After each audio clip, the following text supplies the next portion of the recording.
How's it going, guys? It's Jacob Haugh here with Shayne Williamson. And welcome back to our 5th installment of Jay and Shays Sports for Dummies.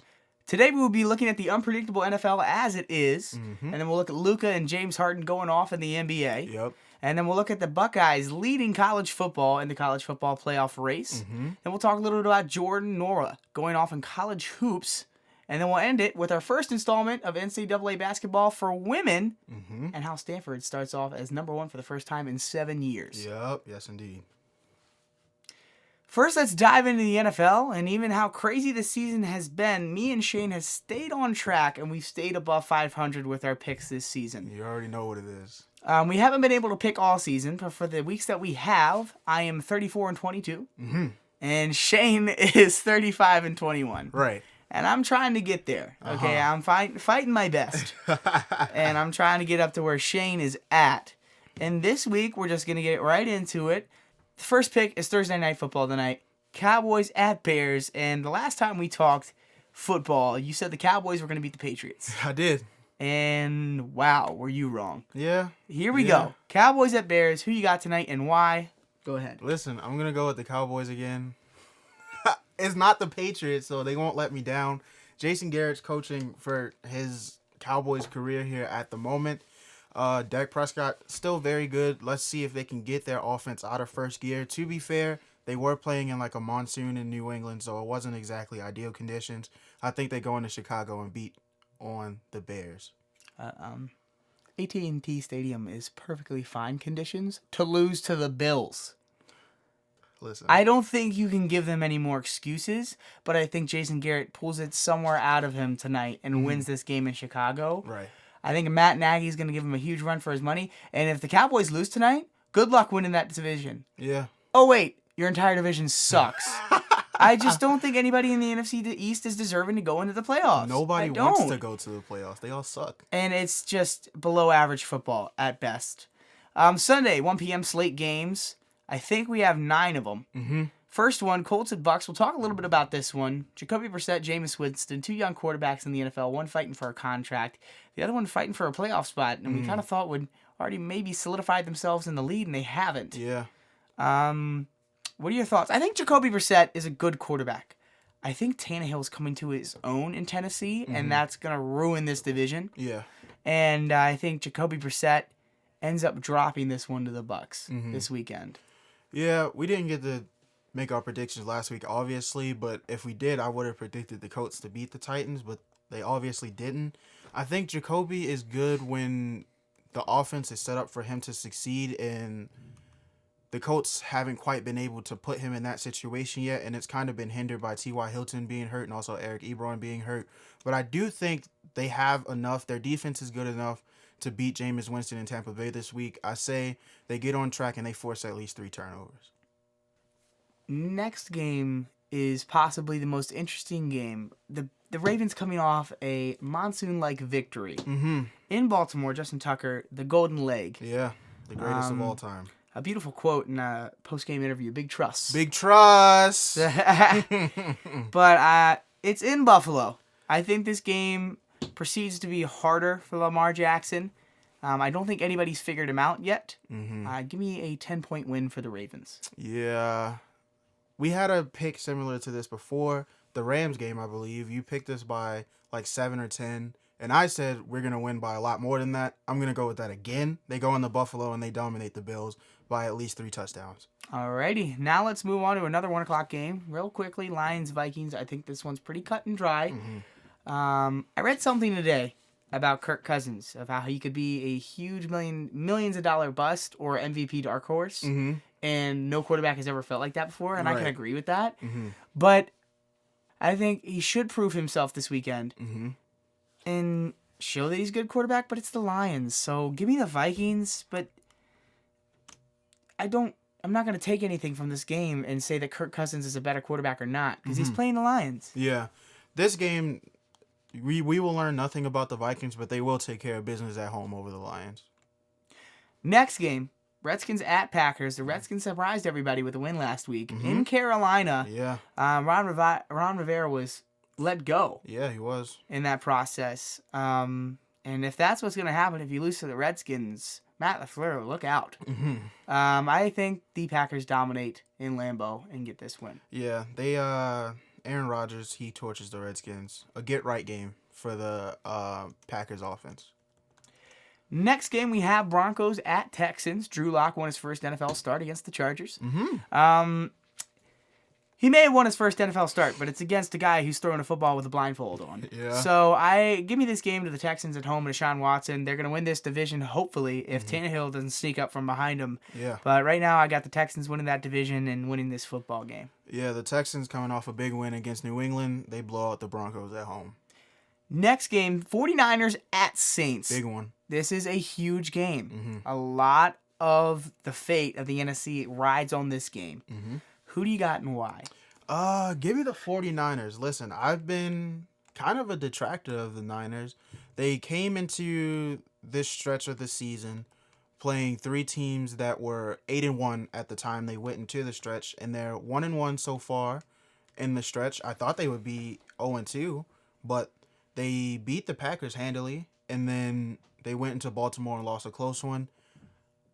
They're clearly better than I thought they were. Jimmy Garoppolo has proved that he is not a deterrent of the 49ers defense. He can play good football, mistake-free football, and put up points, and I think they do that in New Orleans and pick up a huge victory. Well, I would agree that they have a very strong defense. Mm-hmm. I don't think Jimmy Garoppolo is a problem yet. Mm-hmm. I don't think he's proven to get in the way of their success. In fact, he's managed games very well. Mm-hmm. But I think Drew Brees gets a statement victory at home this weekend. And he needs it, and they're going to get it. And this is what's going to spark their playoff run that I think they could easily have. Right. But give me the Saints by 3 in this one. Mm-hmm.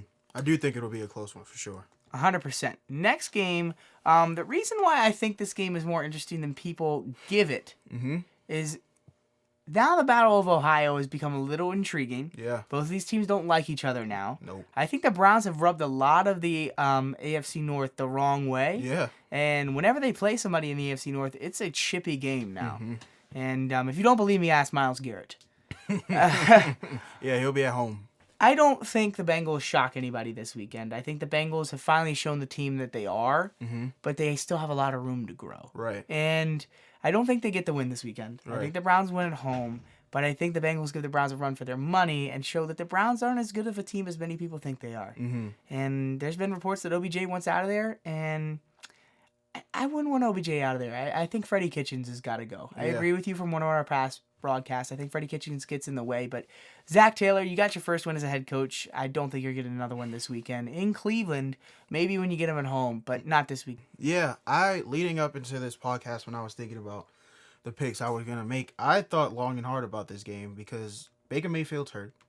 Odell Beckham Jr. just doesn't see the ball ever, which is 100-yard games are not there. 100-yard games are not there anymore. Yeah, just throw 13 the ball. He's a top 5 receiver. Just throwing the ball, trust me. But I do think the Browns will bring a victory. I don't think they win by double digits. I think they win by 3 or 6. Nothing big. It'll be a low-scoring game, ugly game, but they do bring it out and take the victory.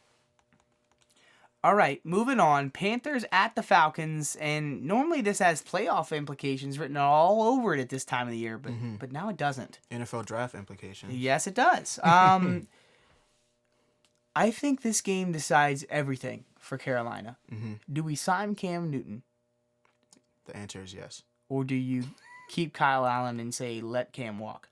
I think that you see that this game that Kyle Allen has had some very lucky performances this year, but one thing I've seen is that they've gotten down to the goal line near the end of games. They had a chance to win that Washington football game, and they get back in it, and they didn't. They were on the 1-yard line. They had 4 tries. Yeah. I think that's just poor coaching, and they've tried to solve that.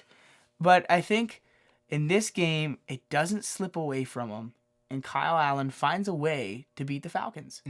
And I know it's in Atlanta. Atlanta had that little hot streak in the middle of the year where they showed the team they could be, but I think Kyle Allen has got to win this football game, and he will. He's got to win the football game, but he won't because he's not a good quarterback. I think Matt Ryan puts together a good performance at home. They captured some of that form they had versus New Orleans the first time around, and they beat the Panthers. You know what? I'm not one to ever change my pick in a podcast. But confidence in Kyle Allen is something I've been burned on twice in this podcast. Yeah. And I'm going to change my pick. Okay. I'm Join going with the Falcons team. at home. But I think Kyle Allen gives him a shot. But give me the Falcons. Mm-hmm. Dolphins at Jets. Huge playoff implications. Yeah. 1 seed on the line. I think that your entire draft gets built off this game, and I think the Dolphins get the Jets again and beat them at home. The Jets proved that they can lose to some really bad teams. Yeah. And they lost to the Bengals. They've already lost to the Dolphins, and they lose to them again at home. Yeah, I think they have been 2 teams' first wins, as Jake said. Bengals and Dolphins, they were both of their first win. However, I do think it's kind of a 1 week, Sam Darnold looks like a world beater, one of the best young quarterbacks in the league, and then the next week they look really bad. I think this week will be one of the weeks where he looks really good and the Jets win. Alrighty. So that is it for the 1 o'clock games on Sunday. We got 1 game at 4:05, and then we got 3 at 4:25. The 1 game at 4:05 is the Chargers and Jaguars. This may be the least important but most intriguing game of the weekend. Gardner Minshew gets the starting job back from Nick Foles. Nick Foles doesn't show anything. No. I was a little stunned by that. I didn't expect him to be that abysmal. I thought he'd be better. But I think Minshew has talent. He just needs time. And Rivers is going to get the best of him. I think Rivers' stat line, you can almost guarantee a pick. Yeah. But I don't trust Gardner Minshew to score a touchdown off of that. Look for DJ Chark to play a big role in this game, but the Chargers win by 3. I think I'm all in on Minshew Mania. And by all in, I mean, like, I think he should be their starting quarterback going forward, and they should do something else with Nick Foles because he's clearly not good outside of the city of Philadelphia. So I think the Jags win today because, as you said earlier, Phillip Rivers plays like he has a blindfold on, and I'm not exactly sure what's going on. They'll win by 3 because the Chargers don't ever lose games by more than 7. Literally, all their games this year has been decided by 7 points or less, and I think another one happens today. They lose by 3. Phillip Rivers has an opportunity to win, but they don't. Alrighty, moving on to this weekend, 4:25, the Chiefs at the Patriots. They're not in Kansas City. Nope. And I think Patrick Mahomes dominates the Patriots. Yeah. And the Chiefs' defense lets themselves down again. And the Chiefs come out with a win in Foxborough. I see. I'm going to have to agree with you here. Whoa! Because the Patriots' offense is stuck in 2000, which is to say it's bad because it's 2019. They're bad. They're really bad because they only have 1 target in Julian Edelman, and they don't have the Rob Gronkowski security blanket that they used to have. So it's really easy to scheme for their offense and take away what Tom Brady likes and make him uncomfortable, make him throw to some guys he's not used to throwing to. I think the Chiefs win big. I think Patrick Mahomes cuts up, has a great day, becomes the third young quarterback to light them up this year behind Lamar and Deshaun, and they win by, let's say, 17 in Foxborough. Titans at Raiders, 4:25 on that Sunday slate. Give me Tannehill. Yeah. In Oakland. I don't think this is a discussion at all. I don't think there's time for discussion on it. The Raiders showed you who they were when they played the Jets. They are beatable, and I think Tannehill rips them to shreds in a 20-point victory. Yeah, the Ryan Tannehill renaissance continues. Big game, Titans win. Steelers at Cardinals, 4:25. Kyler Murray's dealing with that hip. This is a hard game to pick. Yeah. 2 rookie quarterbacks. One was very good in college football, won the Heisman, and one was very good in college football and didn't really get noticed. I think this stands to be a bigger test for the Steelers than people know. But I think somehow they pull it out in Arizona. Yeah, I think one thing I'll always say, defense travels. It always travels wherever you go, and I think their defense has been really good this year, especially after the acquisition of Minka Fitzpatrick. I think they go to Arizona, force at least 2 turnovers, and win. Do just enough on offense to win. Yep, and that's all you got to do to win. Mike Tomlin might win head coach of the year. Yeah, he deserves it. I mean, Sunday Night Football is what we're going to next. Seahawks at Rams, and in the past, for Russell Wilson's St. Louis Rams, always had his number. Yeah. in their Super Bowl days. And I don't think Jared Goff has his number anymore. Well, not Jared Goff. I don't think the Rams have his number anymore. Jared Goff wasn't playing then, but I don't think Jared Goff could ever win a quarterback duel just by playing better than Russell Wilson, especially this season. And I think Russell Wilson and Chris Carson hit the end zone twice each, and they win this football game. Yeah, Jared, he didn't get around to exchanging numbers with Russ at any point in his career. It's been a while now. They still haven't. They play twice a year. No numbers have been exchanged. Russ lights up the Rams. They win big. Monday Night Football, not an intriguing football game, but could mean a lot to the NFC East. Eli Manning and the New York Giants take on the Philadelphia Eagles. Who are you picking? The Eagles are extremely hard to pick for right now because they just lost to the Dolphins. But I don't think the Dolphins are pushovers. But I don't know. The thing about the Dolphins is that with Ryan Fitzpatrick, he can go off at any day. I don't think Eli Manning has that type of explosiveness at this point in his career. So I think the Eagles have a better time managing that offense with their terrible defense, and Carson Wentz does enough. They win by 10 at home. Give me the Eagles by 3. I think this one's pretty cut and dry. Eli comes back, does pretty well, but underperforms. So that's all we got for the NFL. And just like those teams that have dominated on both sides of the ball in the NFL. Shout out to Baltimore. Oh, my goodness. Sorry I had to. Wow. So, the 49ers in Baltimore, just like those teams. Let's talk about how the top 10 teams in the nation try to mimic that coming up on championship weekend in college football. We have the Pac-12 championship Friday, which I think is a lot more important than people give it. Oregon is not a pushover. No. Justin Herbert is not a bad player. The Pac-12 championship is Friday, December 6th at 8 p.m. Under the lights, the Utah Utes play the Oregon Ducks. Yeah. And yes, the 5th-seeded Utah Utes. If you've never heard that name before, their defense is ridiculous. Yeah, they are. Give them credit where credit is due. They have played good football all year. Yeah. And when they lost to a very upset team. I believe it was USC, if I'm not wrong. My Trojans. Yes, and it was a very rough game. But I don't know. Right now, I just think they're better than Oregon, and they're better than Oklahoma. So give me Utah versus Oregon in the Pac-12 championship. I think they win this one. Yeah. Utah, not a lot of coverage out there, but I'll tell you this right now. They run the football down your throat, and they take the ball away on defense, and you're not going to run the ball on them. So I think that formula, like I said before, defense travels, run game also travels. They beat Oregon by 10 and go on to the college football playoff. Big 12 championship game happening this Saturday. These are all in time order.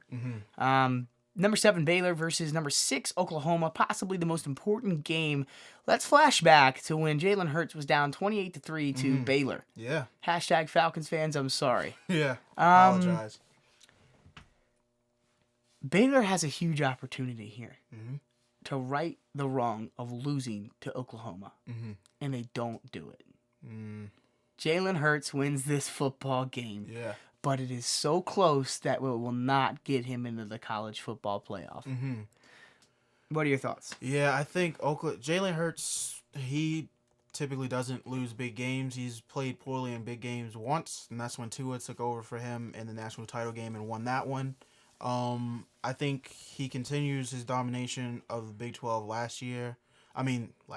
He continues his domination of the Big 12 this year and wins the Big 12 title. Just a quick look at the American Championship game. Number 20 Cincinnati at number 17 Memphis. Who do you have in this game and why? I have Memphis winning a close one. Yeah. Just because of their run game. And I don't think Cincinnati can stop them. Yeah. Congrats on Cincinnati on a great year, making it to your conference championship game. I can see Cincinnati maybe making it to a bowl game and having an impact, but not this weekend versus Memphis. Yeah, so last week, these two teams played in Memphis for home field advantage in this very championship game, and Memphis won a close one. It's hard to beat teams twice in a season. It's doubly hard to beat a team back-to-back weeks, but I think Memphis does it, and I think they beat them by more than they did last week. Alrighty, SEC championship game. A lot of implications hanging on this one. Jake Fromm versus Joe Burrow. Number 4 versus number 2. I do not like to play games. I like to get right down to it. Joe Burrow dominates the Bulldogs. Yeah, LSU lights up Georgia. LSU wins big. ACC championship game. Number 23, Virginia versus number 3, Clemson. And in a huge and stunning fashion, Virginia doesn't stand a chance. Yeah. The Clemson Tigers win this football game handily. If they lose, I would be shocked. Yeah. But Clemson wins this football game. What are your thoughts? Yeah, best team in the nation wins again. Oh, my goodness. Clemson beats Virginia. They're not the best team. They play in the ACC. Look at their top. Okay. Look at the championships games. Listen. And tell me who in the top 10 has the easiest championship game. Playoffs in January. Oh, we'll come back to it. We'll come back to it. All right. Big Ten championship game. You have Ohio State versus Wisconsin. Wisconsin gets manhandled by the Buckeyes. They were manhandled before at home, so under the big lights, I don't see them doing much else. Yeah, Justin Fields, he's hobbled, but he still has a big game. J.K. Dobbins goes for 200. Ohio State wins big. Since we've been talking all football, it's time to take it over to something that doesn't have everyone's full attention right now because of what's going on. Right. And that would be the NBA. And my first take on the NBA, I wrote this in here because I was mad about it. Yeah. Melo gets Player of the Week somehow with Luka and Harden in his conference. That is ridiculous. Yeah. You come back to the NBA, you're averaging 20-something points for this week. Congratulations, here's a cookie. So are 20 other players in the NBA. Exactly. I don't care who you are. This is not a victory tour. This is not your last ride because you haven't announced that. And let's celebrate that then, not now. Harden deserved that award. Not Melo. It's a weak award. Harden will get over it. Melo will cherish in it. That's the difference between those two players. That's all I wanted to say on that. Go ahead and talk to me about the Milwaukee Bucks. Yeah, they're very quietly the best team in the league right now. I don't think there's been much attention, but they're riding a 13-game winning streak right now. Giannis, reigning MVP, not getting much buzz for MVP again. I guess voter fatigue, but he's still really been the best player in the league this year, or one of the best with LeBron, Luka. Oh, I know you had to mention LeBron, didn't you? Yeah, I mean they're good. So not to be outdone, Chris Middleton, he came back from that injury. He's been right back to playing well. They strap up on defense. They get buckets on offense, and they're looking like the best team in the East so far this year. All right, since we're in the East, let's head over to the West to the star we were talking about. This young star, man, these Mavericks. They've won 9 of the last 10. Luka's averaging 30, 10, and 9. That's a ridiculous stat. One little dash away from a triple-double. And I think that Luka continues to dominate this year, makes the All-Star game, and shows people that he is a star in the playoffs. I can't see anybody stopping him in the near future. I mean, LeBron and the Lakers couldn't stop him from scoring on him. He cooked them. Yeah, and for sure. That's a lot of talent at that young age. Yeah. So, what are your thoughts on it? I do think Luka will keep this up. He'll keep the stat line up because he can get buckets any which way you want it. I call him a Chick-fil-A player because it's his pleasure to give you buckets. Any which way. He drives on you, and because he drives on you and you can't stop him from driving, he can fake the drive, pull back, step back, and it's a 3, and he creates separation every time because you're so busy trying to stop him from getting to the rim. But the Mavericks, on the other hand, I do think this 9 out of the last 10 is a facade because their offense is playing at an all-time pace right now, and they're very clearly not that good with the players around them. I do think they'll stay in the playoff picture, but they won't be as good as they are right now. Luka continues his domination and finishes top 3 in the MVP voting. Alrighty. I want to talk about somebody who's not given the credit he deserves right now. He's averaging 40 points a game. Yeah. In 2019. He would have 40.2 if they would have counted that bucket the other night. That is ridiculous. How do you not see the ball go through the hoop? You are a referee. Go to Lens Crafters if you cannot see the ball go through the hoop. And it is reviewable. Yeah. People have been talking about it. It is a reviewable call. And they tried to, and they didn't let them. That is ridiculous.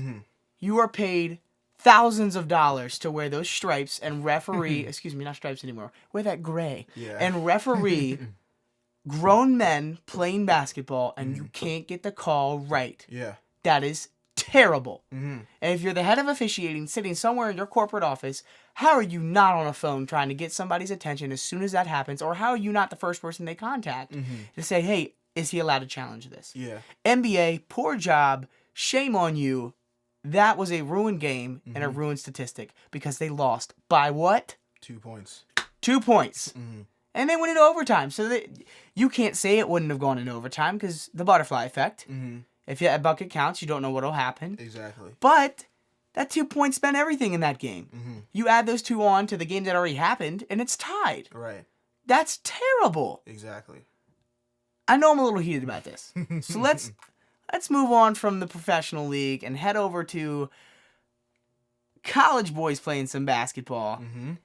And in the NCAA top 25, I told you at the beginning of the year the entire top 10 would be different. It would be switched, and none of these teams would prove to you that they deserve to be in the top 10. Right. Except for maybe 2 or 3. And who was right? You were right. I love saying I was right. Uh-huh. I hate saying I was wrong, but I love saying I was right. Right. These teams could not stay in the top 10 for the life of them.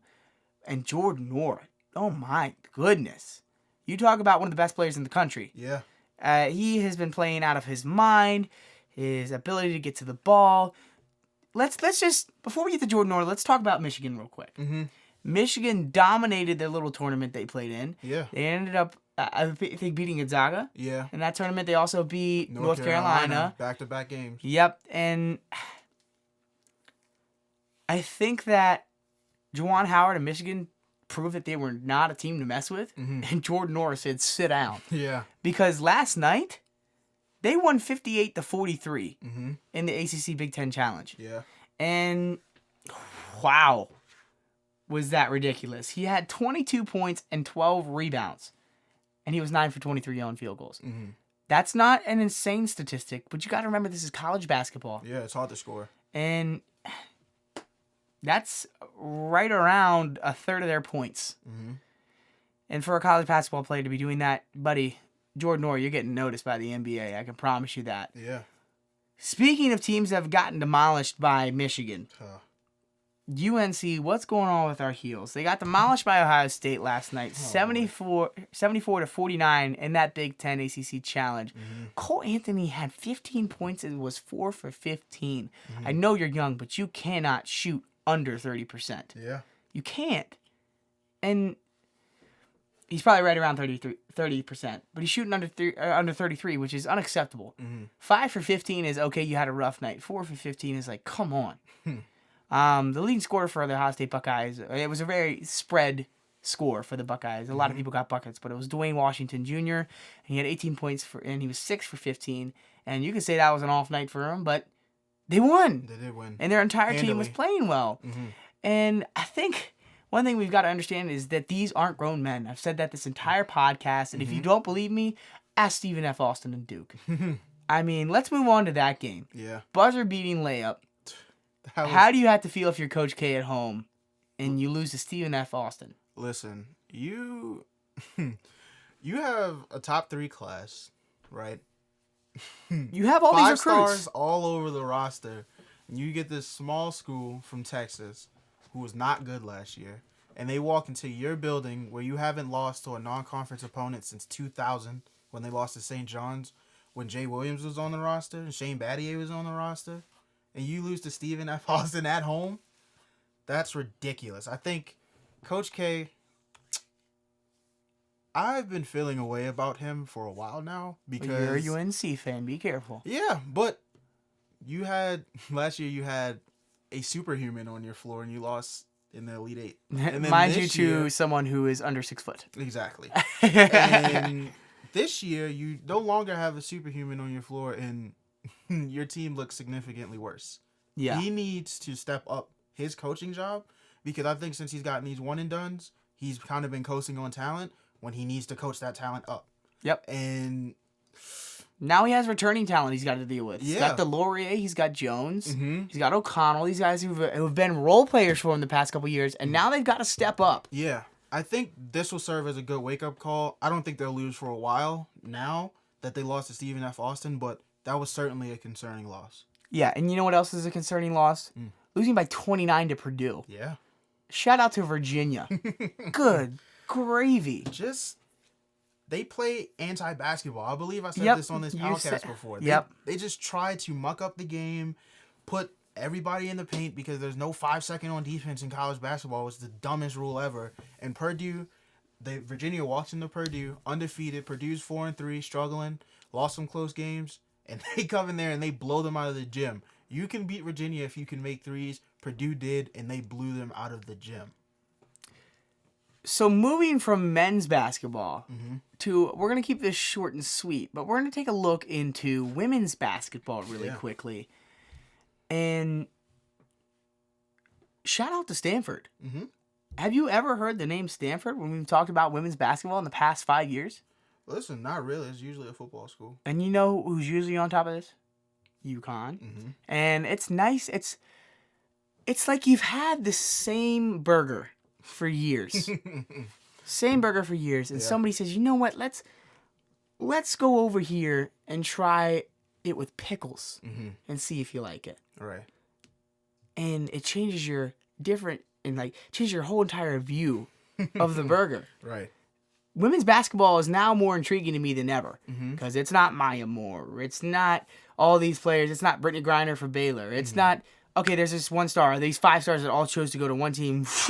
There goes the entire top 25. No one cares who else is playing them other than number 1, right? Connecticut. And I've had people giving them a run for their money the past couple years, but no one's talked about Stanford. And this is their first top of AP poll for the first time in 7 years, behind this sophomore, Lexi Haugh, who averages 15 points a game. And that should show you that their team may not be doing it with a star, but they're doing it as what?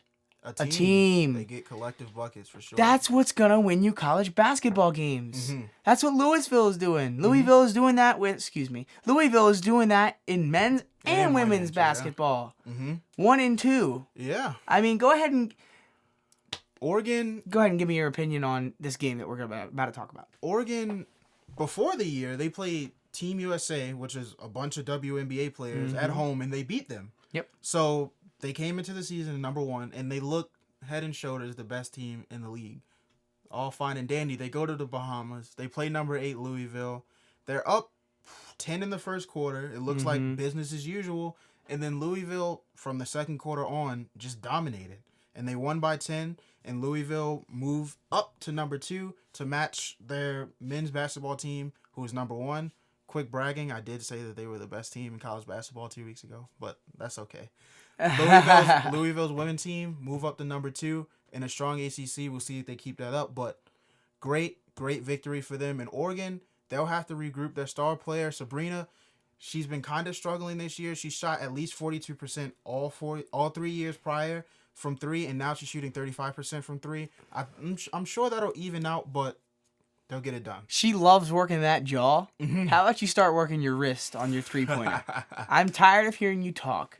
You will not be able to say anything until you win a national championship. Right. And that's how I feel about that's her. What she came back for. She could have went to the WNBA last year. She came back for a national title. She's a WNBA talent with the mouth of a 6-year-old. It is ridiculous. You shouldn't be talking that much in college basketball. There's no room for it. And I like it personally. I don't But you have to win games along with it. You can't say that you're the best team in the entire NCAA and then lose in one of your first outings. Yeah. It shows me that you're fake. I don't like that. Yeah. That's not only disrespectful to the entire league, that's disrespectful to who? Yourself. You're playing yourself. Congratulations. Yeah. I do think she has room to talk because she has the most triple doubles, men or women, in NCAA history, but you do have to win games. You're number 1. People expect you to be undefeated. You beat Team USA. You're riding this wave of momentum. You go to the Bahamas. You get a monsoon come. You get a little hurricane. You get swept off the floor by 10. Let's see how they respond. Yep. She reminds me if there was ever a Russell Westbrook in college for the Thunder, Russell Westbrook. If there was one in college, it would be her. She's got a lot of respect. Stop talking and win a championship. Yeah, that's the goal. My 2 teams to watch for in women's basketball, college-wise, would definitely be Notre Dame and Maryland. They have a lot of talent, a lot of young stars. Look for them to maybe enter the top 10 this year. Who you looking at? This would just be like a cliche, like, of course you're looking at UConn. But yeah, people have been overlooking UConn this year. They're just because they're tired of currently- them. They're currently at number 4. They're used to being at number 1. They won like 100-some games in a row earlier in the decade. They're undefeated at the moment. We'll see how they continue to respond, not being expected to be that top team or being hailed as that top team. We'll see how this team responds going forward. I think people are making a mistake looking past them. I think at some point this year, they'll assume that number 1 team in the nation spot. I mean, shout out to Utz putting that chip on their shoulder. I mean, look out for UConn. That's all we have for you today on Jay and Shays Sports for Dummies. Yep. Thank you so much for tuning in. My name's Jacob Haugh. And I'm Shayne Williamson. Y'all, thank you guys for tuning in. Check us out next Thursday. Stay blessed.